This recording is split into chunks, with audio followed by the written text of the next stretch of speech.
sensible voice you have, okay? That you do. I don't know what you mean. Okay, let's, did you want to, Ace? Yes, come on. Actually, I just wanted to comment on what he said about people not here, not knowing a lot about big audio. What episode would that be? I know it doesn't have to be your favorite, it could just be any of them. Yeah, in order to say one line, which I think is a line that sums up Doctor Who, that would be the Doctor dances when he says, "Everybody lives." Big finish. The Dalek voices, which I think I said yesterday, I apologise if you've heard this before, I did say to the then producer, Gary Russell, well, could I do the Dalek voices for our audience, or do you want to see a grown man cry? So he gave me the job, and I did that, and Russell T Davies, you know, who brought the TV series back, listened to our CDs, and when he was looking to bring someone in to do the Dalek voice, he said, I want that guy. Also because I've written a very sad article in Doctor Who magazine about how technically the Dalek voice was done and all that kind of stuff. So he thought, that guy is the solution for it, really. So that's how I got the job. It was brilliant. No audition necessary. Some of them would say, oh my God, I just bring one of this. Anyway, Billy Piper and Christopher Eccleston were busy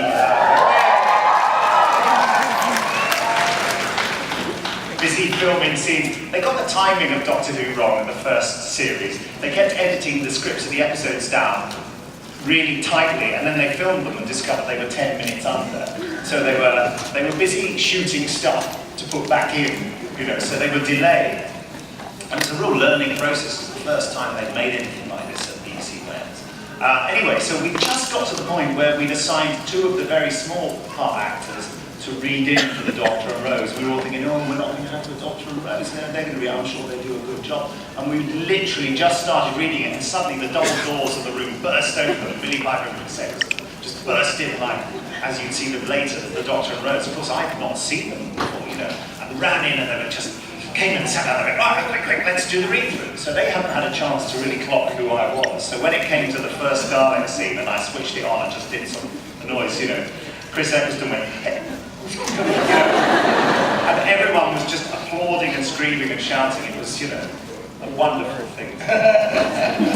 And interestingly though, because it's a very British thing, there was a girl in the cast who had not been brought up in Britain, and she had never seen Doctor Who before. She knew nothing about it. And you know, as you do, if people are screaming and shouting, you kind of look around to see if there's anyone who isn't. That's how paranoid I am. And in the middle of it all, she was just sitting there going, she didn't know what a Dalek was, she had no idea, and it's interesting, isn't it? Everyone else was going wild. And actually on set, you'll know which character she was now, there's a bit when Van Statten is a Dalek is advancing on him, and she's in the background looking. On the first take, she was just looking. The director, Joe Ahern, said, don't you think you look a bit scared? And she looked at the Dalek and said, what was that?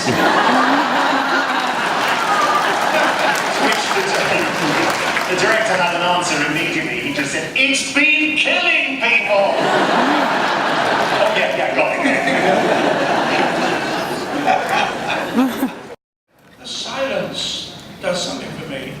The idea that you can read something that makes you forget the fact that you've met them, that's a very powerful weapon. So, in terms of what I would hate to have to deal with, it would be that. Something that affects your mind in that way. But you can take them anyway. The angels are easy, as I told you. I'm not quite sure what the silence did that was bad, though. What did they do? Maybe just... I can't remember them by my memory.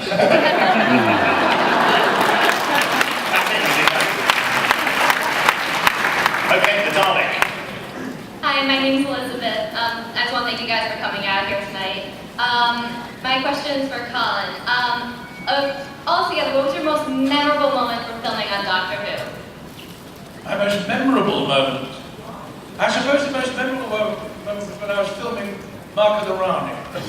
And by that time, I'd been playing the Doctor for a little while, and I felt pretty good about it. And we had to go do some pick-up shots in some woods outside London. And there were shots that we need to pick up in bright sunlight, and other shots that need to be picked up in cloudy. And so we were running from one location to the other as the weather changed. And it was a scene, if you remember, when the Luddites with the red spots on their foreheads were carrying me strapped to a pole. Obviously, they put me in a harness, but I was actually tied to a pole, being carried along, and the weather changed. So I was unceremoniously dumped on the ground. The entire crew disappeared over the hilltop to another location. As I was saying, yeah, good joke, can you untie? And they went. I was only 100 yards away, but they couldn't see each other. So I was left in the middle of some woods in Uxbridge, tied to a pole, and a couple came along with a dog. The dog came up and started sniffing me, and I said, "Don't you dare." And the couple looked at me, and I said, "Hello, you might," and as I was saying, "You might be wondering," they legged it. They rushed forward, grabbed their dog, and ran from the woods, presumably to report that some strange pervert was lying tied to a pole in the woods.